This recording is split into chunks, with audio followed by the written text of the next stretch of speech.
Donc bonjour à toutes et à tous, j'espère vous retrouver en pleine santé. Bien sûr, je vais choisir un exercice. C'est un exercice assez important, bien sûr, concerne la matière chimie, deuxième année baccalauréat. C'est un exercice qui comporte certaines questions concernant l'avancement d'une réaction, comment trouver le dosage, bien sûr. Donc il y a plein de questions très intéressantes. Donc en plus, donc je peux vous dire même que c'est un exercice global qui comporte les majorité des questions qu'on vous pose généralement au jour des examens.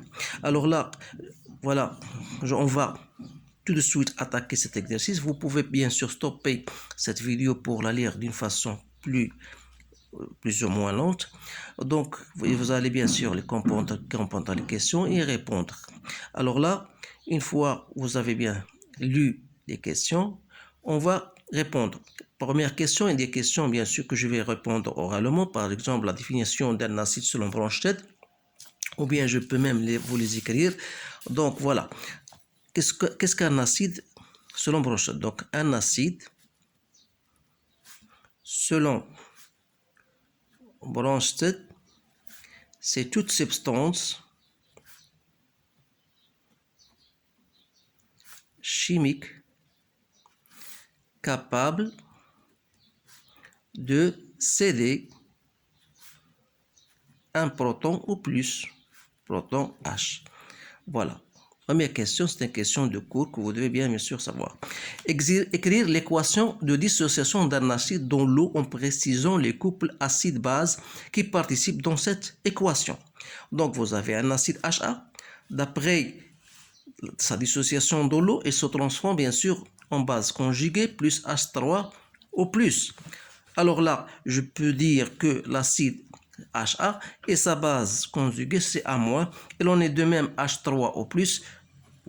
H2O, ce sont les couples acido-basiques. Question 1.3. Écrire la réaction d'une base cette fois-ci. Donc une réaction d'une base avec de l'eau. Donc une base selon Bronsted est capable de capter un proton. Donc ça va se rendre en pH plus H au moins. Donc les couples acido-basiques, ce sont toujours, on met l'acide en premier, puis en second la base. Et vous avez de l'eau et sa base conjuguée H au moins. Question 3.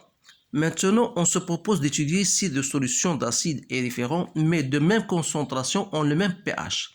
C'est-à-dire, vous avez une solution S1 d'acide chlorhydrique et vous avez une solution S2 d'acide éthanoïque. Alors là, vous avez toutes les deux sont de même concentration, seulement que le pH de la solution 1 égale à 2 et le pH de la solution 2 égale à 3,4. Alors, première question, on vous dit voilà, quel est l'outil utilisé pour mesurer le pH dans ce cas? Alors, justifiez votre réponse. Or, d'après les valeurs que vous remarquez ici, que sont des valeurs bien précises, sont des valeurs décimales. Alors, on peut dire que l'outil utilisé est le pH mètre. Pourquoi? Parce que ça nous donne des valeurs décimales plus précises. Alors, je passe à la question de déterminer la concentration des ions oxonium dans chaque solution. Alors, chaque solution, vous savez que le pH, c'est quoi? C'est moins log de la concentration de H3 au plus. Voilà. Donc, pour notre solution S1, donc ça veut dire que H3 au plus n'est autre que 10 à la puissance moins pH. Donc, si pour la solution S1 et pour la solution S2, j'aurai alors la concentration de H3 au plus pour la solution 1 égale à 10 moins pH 1, c'est-à-dire moins 2. Et pour la solution 2, j'aurai H3 au plus pour la solution 2 est égal à 10 moins pH2, c'est-à-dire moins 3,4. Donc ça me donne 3,98, 10 moins 4 mol par litre. Ça, il ne faut pas oublier l'unité. Donc je passe Maintenant, lorsqu'il y a une question difficile, je reste, bien sûr, je vous explique. Donc voilà, déterminer. On s'intéresse maintenant à la détermination du taux d'avancement. Alors, en considérant un volume V de solution aqueuse d'un acide HA, de concentration molaire en soluté apportée, c'est dresser le tableau d'avancement de la réaction de l'acide HA avec l'eau en le complétant avec les valeurs littérales de la concentration C et V de l'avancement X au cours de la transformation et de l'avancement X final. Donc, c'est-à-dire quoi? Donc, vous avez un acide HA. Déjà, vous connaissez bien sûr sa réaction avec l'eau. Voilà. Donc, il suffit de partir d'un nombre de moles CV. CV, bien sûr, vous avez la concentration et vous avez le volume, vous pouvez même le calculer, c'est 10-2. Alors, l'eau est toujours en excès. Ici, vous avez CV moins X, bien sûr, c'est-à-dire, donc c'est 10-2 moins X, ça en excès, X. Ou bien CV moins X final, XC, donc X final. Alors, vous pouvez même terminer votre tableau d'avancement en mettant, bien sûr, au moment de la réaction, à la fin de la réaction, bien sûr, c'est pas grand-chose. Donc, l'important, c'est de dresser un tableau que vous pouvez utiliser.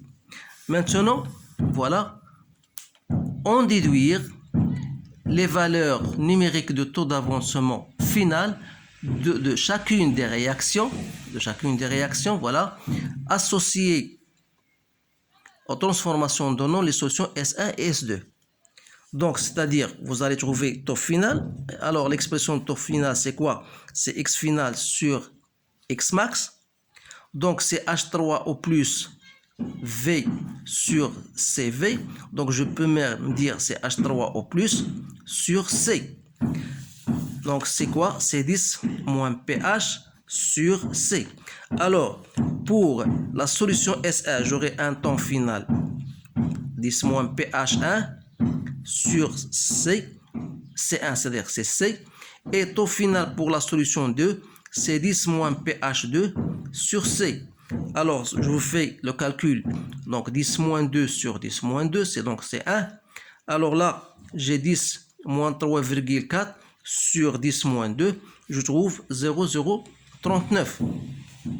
Alors, qu'est-ce que vous remarquez bien sûr? Donc, la réaction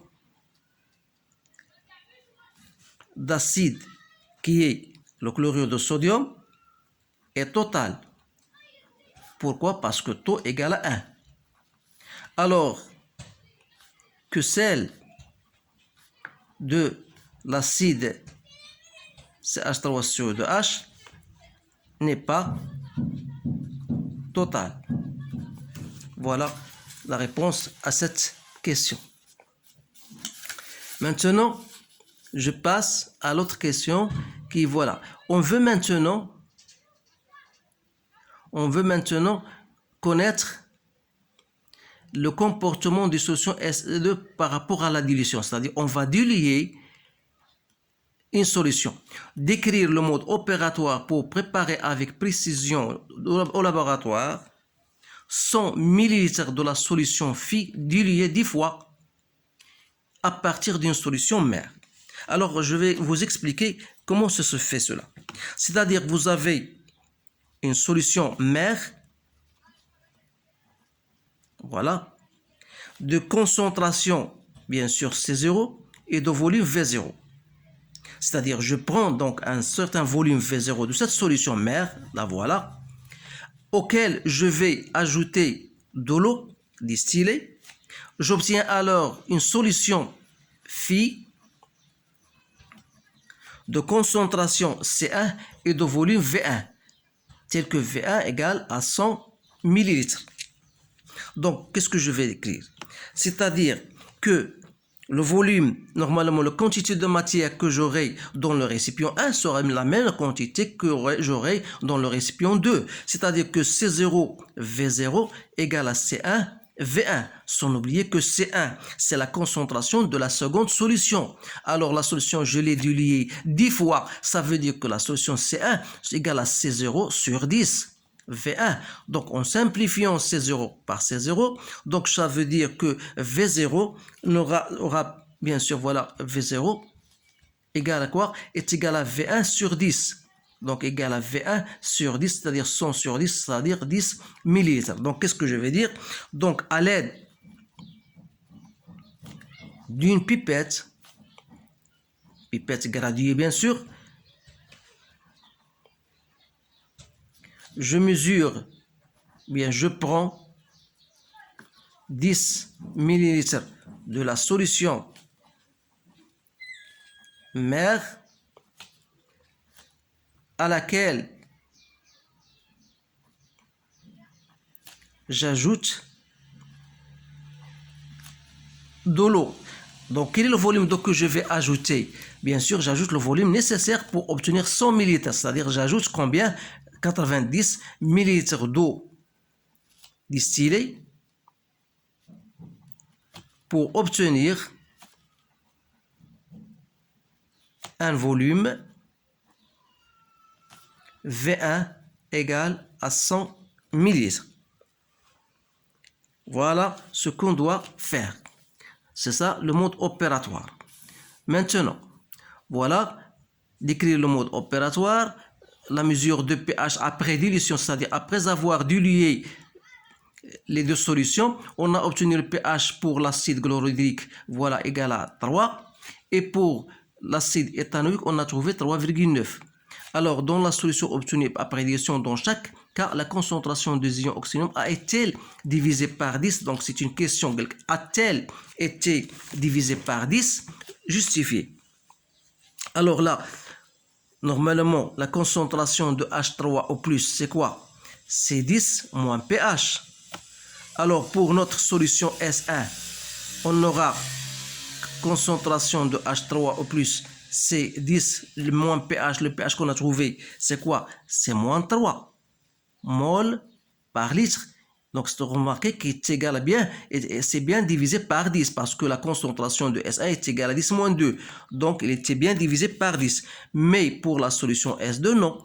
On a H3O+, est égal à 10 moins 3,9. Ça donne 1,25 10 moins 4 mol par litre. Donc, il n'est pas divisé par 10 comme, c'est-à-dire à partir de notre quantité de concentration H3 plus pour la solution 2 n'était pas divisé par 10. Donc, on remarque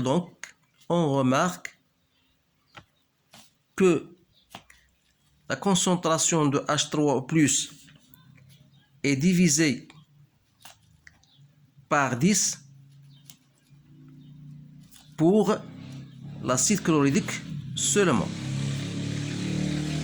Alors là, il n'est pas respecté pour l'autre solution. Maintenant, dans le cas de l'acide éthanoïque, dans quel sens s'est déplacé l'équilibre du système? Alors là, c'est une question importante. Pour y répondre, voilà. Dans le cas, on va dire, voilà. Dans le cas de CH3CO2H, on remarque que la concentration de H3O+ a diminué. Ça veut dire quoi? Ça veut dire que le système, donc, doit évoluer dans le sens qui fait augmenter, c'est-à-dire dans le sens contraire, qui fait augmenter cette concentration H3+, c'est-à-dire dans le sens 2. Bien sûr, vous connaissez le sens 2, donc c'est CH3CO2H, on a mis plus de l'eau, ça donne CH3CO2- plus H3O+. Alors, puisque ça diminue, ça veut dire que la solution se transforme, voilà, le sens 1, voilà, le sens 2. Donc, le sens 2, voilà. Maintenant, quatrième question. Pour la solution d'acide éthanoïque, de concentration C, écrire l'expression du quotient de la réaction de l'équilibre en fonction de C et de pH. Alors, toujours d'après cette relation, on a déjà, voilà, le quotient à l'équilibre n'est autre que la concentration de H3+, fois la concentration de CH3CO2- que je divise par CH3CO2H. Alors, vous remarquez bien sûr d'après la table d'avancement que la concentration de CH3CO2- est la même que celle de H3+. Donc, je pourrais même le noter ou bien je vous dis tout simplement directement. D'autre part, la concentration de CH3CO2H, c'est quoi? C'est C moins X à l'équilibre sur V, c'est-à-dire c'est C moins la concentration de H3 au plus, d'où QR à l'équilibre sera égal à H3 au plus au carré sur C moins H3 au plus. C'est-à-dire, si je voudrais le trouver en fonction de 10 moins pH, voilà 10 moins pH sur C 10 moins pH, ou bien si je voudrais le trouver en fonction de taux, puisque H3 plus n'est autre que C taux, donc C fois taux au carré, donc voilà, sur C moins C taux, c'est-à-dire que QR à l'équilibre, donc c'est C taux au carré sur 1 moins taux. Voilà, en fonction de C et taux. Donc, la question, dernière question, voilà, c'est on déduire la valeur de la constante de l'équilibre K et justifier cette valeur. Alors, B, donc, K, je fais application du numérique. Donc, soit en fonction de C et taux, si je fais avec C et taux, donc j'aurai, bien sûr, C, c'est 10 moins 2, taux, c'est déjà, on a trouvé, c'est 0,0125 au carré, que je divise par 1 moins 0,0125. C'est bien la valeur de taux, bien sûr. On n'a pas trouvé la valeur de taux. C'est bien ça, oui. Voilà la valeur de taux. C'est bien ça. Donc, je fais le calcul. Donc, je vais trouver, bien sûr, cette valeur-là comme étant égale 1,6. Oui, c'est bien ça. 1,6, 10 moins 6. Voilà la valeur de taux. Donc, si je voudrais, bien sûr, je peux le calculer même en fonction de pH. Si je voudrais le calculer en fonction de pH, je vais 10 moins 2 fois 3,9. Donc, pH, la valeur de pH, c'est quoi? C'est 3,9. Donc, je multiplie par 2. Donc, c'est 7,8, je pense. Oui, 7,8 que je divise par C. Voilà. C, c'est 10 moins 2, moins 10 à la puissance pH, moins 3,9. Donc, soit que vous utilisez cette expression-là, ou bien celle-ci, vous allez trouver toujours la même valeur. Donc, c'est ce qui vous justifie, bien sûr, la valeur trouvée. Alors là, voilà, j'ai terminé donc avec ce problème, ou bien avec ce sujet. Donc, je vous ai dit qu'il comporte le maximum de questions que vous devez savoir. Donc, essayez de le refaire pour maîtriser ce genre de questions parce que c'est fort probable que vous aurez cette année ce genre de questions. Alors, je vous souhaite une bonne chance et je vous dis au revoir.